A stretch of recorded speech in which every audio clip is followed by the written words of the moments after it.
Let's start today's topic by reading from the Psalms. In Psalms chapter 119, in verse 165, are words with which you're probably familiar. Great peace have those who love your law, and nothing will offend them.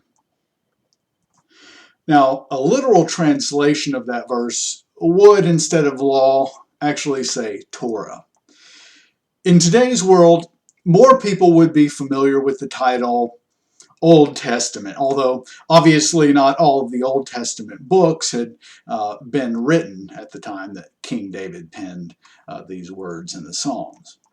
Now, throughout the Psalms, there are numerous mentions of the law or thy precepts. And when speaking of the righteous person, the one who is firmly rooted, the one who will not be moved, the one whose leaf does not wither, King David writes, and in God's law he meditates day and night. Well, today I would like for us to take a closer look at this. Great peace have those who love your law, and nothing will offend them. Now, I've heard people in personal experience and on the internet say things referencing the scripture by saying things such as not offended. And of course, that's a good reminder that I should not be offended. But generally, when someone says that, they say it because they actually are offended. If you don't feel offense somewhere inside, then there's really no reason to say, I'm not offended, is there? You do feel offense. Pretending you don't is just self-delusion. Now, most modern translations say, and nothing will cause them to stumble instead of nothing will offend them. So which one is correct? Well, the dictionary defines our word offense or offend like this: to irritate, annoy, or anger, cause resentful displeasure in, or to cause to fall into sinful ways. Either one works. When you are irritated, annoyed, or resentful, you are in the flesh. So becoming irritated, annoyed, angry, or resentful is falling into sinful ways, is it not? So both are correct. Nothing will offend them and nothing will cause them to stumble. Now, being offended in the first definition is just one way you can be offended. In the last definition, in other words, being irritated, annoyed, angry, and resentful is falling into sinful ways. Or more accurately, believing and identifying with irritation, annoyance, anger, and resentment is fleshly, is it not?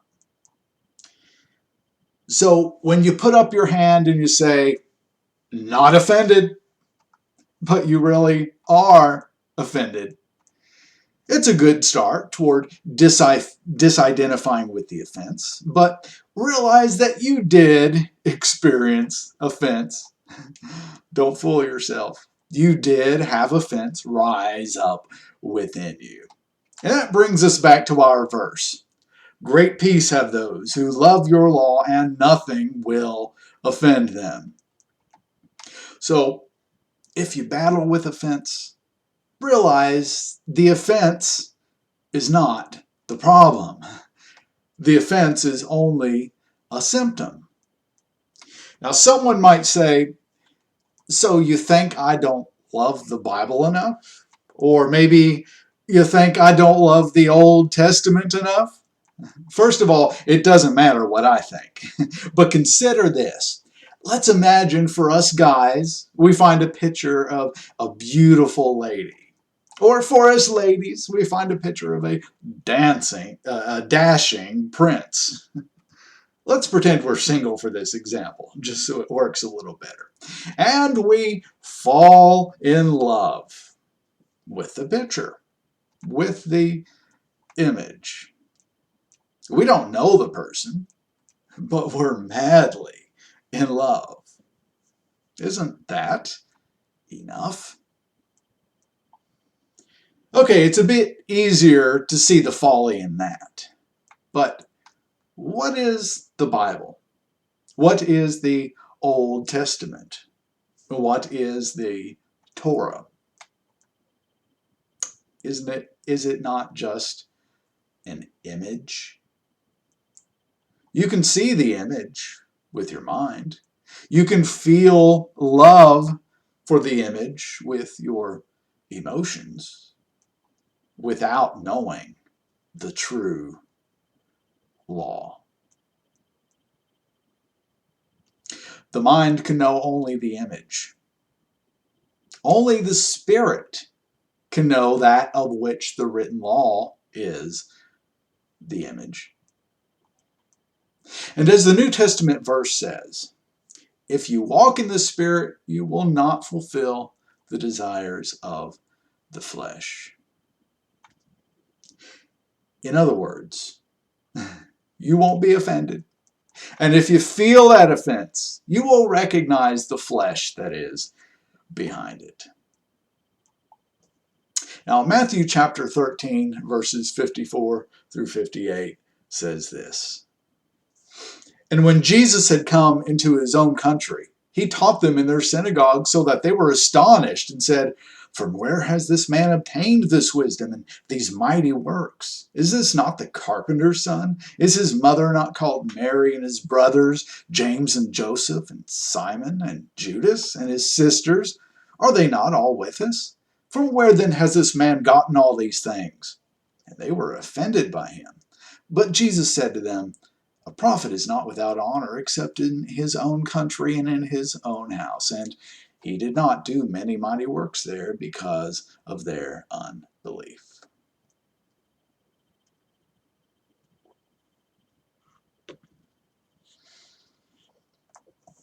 Okay. So, first of all, where were the people? They were in the synagogue. And why were they there? They were there to hear the scriptures. They would have all probably thought that they love the law. They love the Torah. They love the scriptures. They love the image.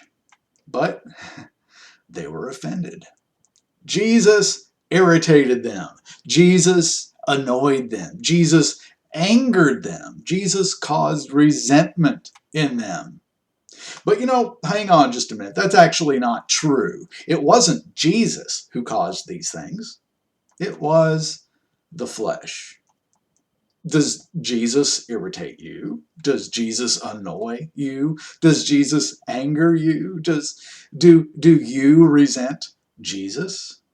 For most of you, the answer would probably be, of course not. But it's the same Jesus who did all these things to the other people, the people in the temple. So Jesus does not cause himself any of those reactions. Instead, the people irritated themselves. The people annoyed themselves. The people angered themselves. The people caused resentment in themselves. Jesus simply stated facts, and the flesh reacted with offense. They loved the Bible, but they did not even know the law. And you cannot really love that which you do not know, can you? Well, how about you? Consider this. The law pointed to in the Torah is the same as the law of liberty pointed to in the New Testament. It's not a list of rules. It is instead the nature of God. Now, the mind can know facts about his nature. But only the Spirit can know that nature.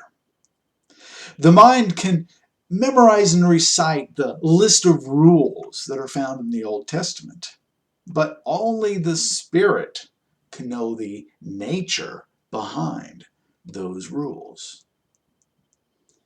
You can love the form without knowing the one whose form that your mind can see and know about, but it cannot truly know, and therefore it cannot truly love. So when you get offended, you are not loving God's law at that moment or God's nature. Or you could say you are not in love. And I don't mean in love like you might think you're in love with that attractive picture we mentioned a few moments ago. I mean in love like you are in water when you swim. God's law is love. Now in 1 John chapter 4 and verse 16, we read this. And we have known and have assurance of the love that God has for us. God is love, and he who abides in love abides in God, and God in him. Are you abiding in love? Are you in love? If not, then you are not loving the law of God. No matter how much you say, I'm not offended, when you really are. And this is not a call for you to feel guilty. It's not a call for you to feel shame. It's not even a call for you to change yourself, as if the mind can really change itself anyway. Instead, it's a call to dwell in love, to dwell in the nature of God's law, to dwell in God. Do you want a pointer to God's law, something that can point you to what it really is? Well, here's a good one from 1 Corinthians chapter 13. This is known as the love chapter. If I speak with the tongues of men and of angels but do not have love, I have become a noisy gong or a clanging cymbal. If I have the gift of prophecy and know all mysteries and all knowledge, and if I have all faith so as to remove mountains but do not have love, I am nothing. And if I give all my possessions to feed the poor, and if I surrender my body to be burned but do not have love, it profits me nothing. Love is patient. Love is kind and is not jealous. Love does not brag and is not arrogant, does not act unbecomingly, it does not seek its own, it is not provoked, it does not take into account a wrong suffered, does not rejoice in unrighteousness, but rejoices with the truth, bears all things, believes all things, hopes all things, endures all things. Love never fails. But if there are gifts of prophecy, they will be done away. If there are tongues, they will cease. If there is knowledge, it will be done away. For we know in part, and we prophesy in part, but when the perfect comes, the partial will be done away. When I was a child, I used to speak like a child, think like a child, reason like a child. When I became a man, I did away with childish things. For now we see in a mirror dimly, but then face to face. Now I know in part, but then I will know fully, just as I also have been fully known. But now faith, hope, love abide, these three. But the greatest of these is love.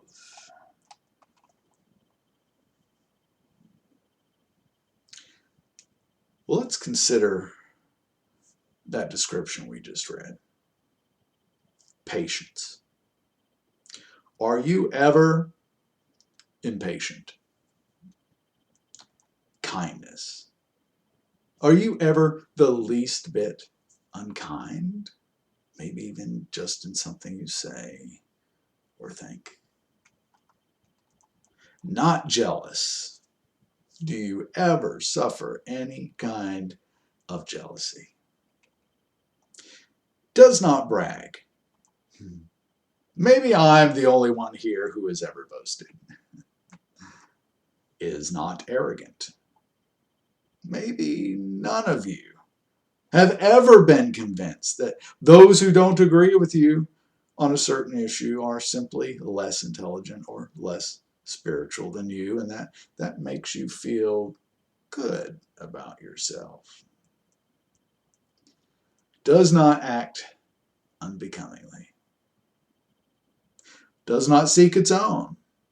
Do you ever seek your own way? Is not provoked. Does not take into account a wrong that has been suffered. Bears all things. Endures all things. Has unshaken confidence and undiminished trust in the midst of whatever may come. Love never fails. Now, when we think of the Spirit of God, we might think of gifts of prophecy, but prophecy is not eternal. We might think of other spiritual gifts, such as speaking in tongues or gifts of healing, but they are all passing away. We might think of knowledge. Surely our beliefs are eternal, aren't they? Don't our beliefs either get us into heaven or condemn us to hell? We put our eyes upon all of these things. We put our trust in these things as well. But none of these things are the law of God, the nature of God, the love of God. But now remain faith, hope, love, these three, but the greatest of these is love. God gives faith, but God is not faith. God gives hope, but hope is not God.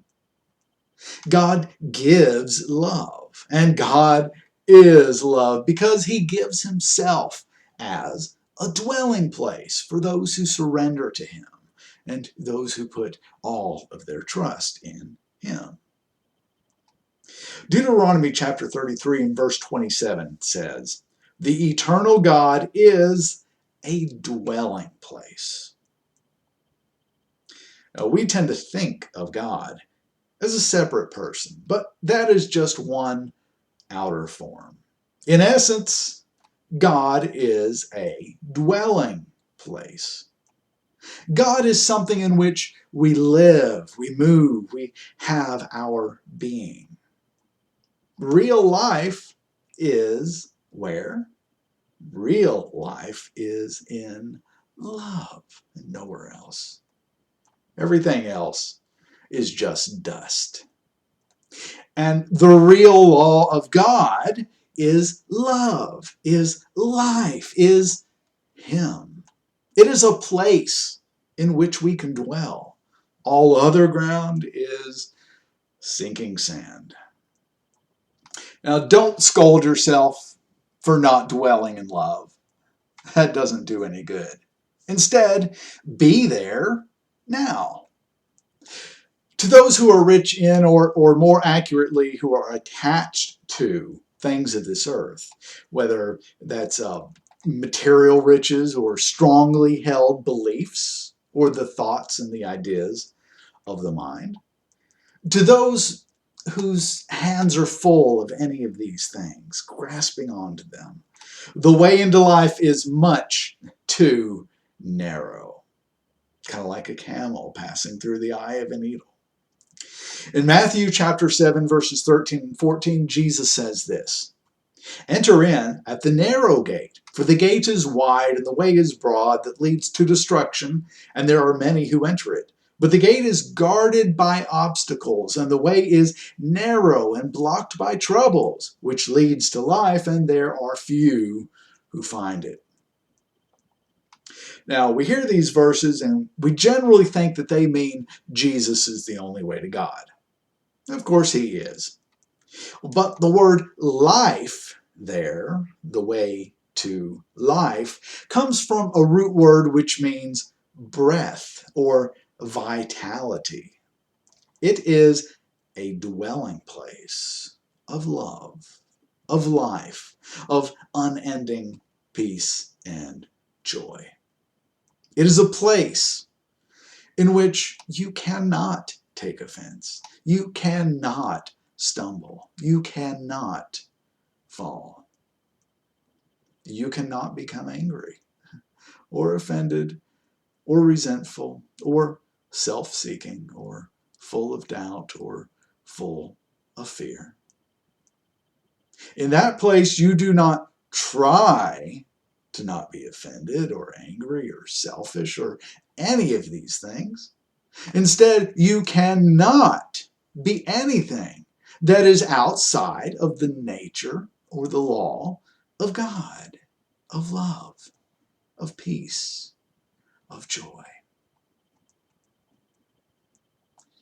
There are plenty of obstacles that crowd around, and all of those obstacles, if you consider it, are they not generated by the mind? Every single one.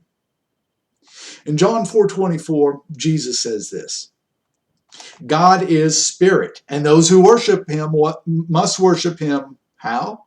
In spirit and in truth. Now, the word translated spirit there means breath or a breeze. And the word translated truth means to not be concealed. You cannot enter into the dwelling place of love any other way.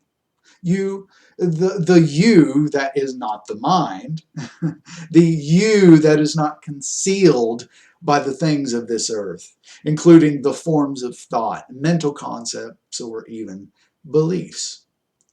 That place is guarded, as the verse we just read says, by obstacles.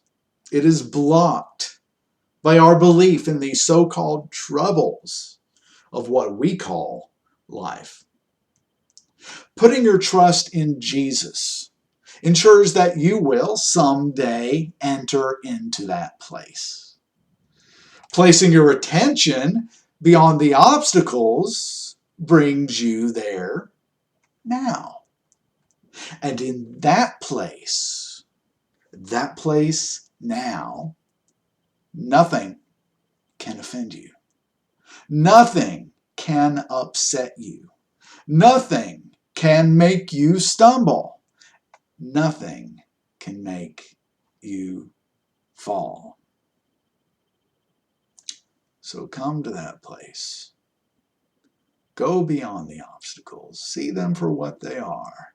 The mind's constant chattering, constantly trying to figure everything out.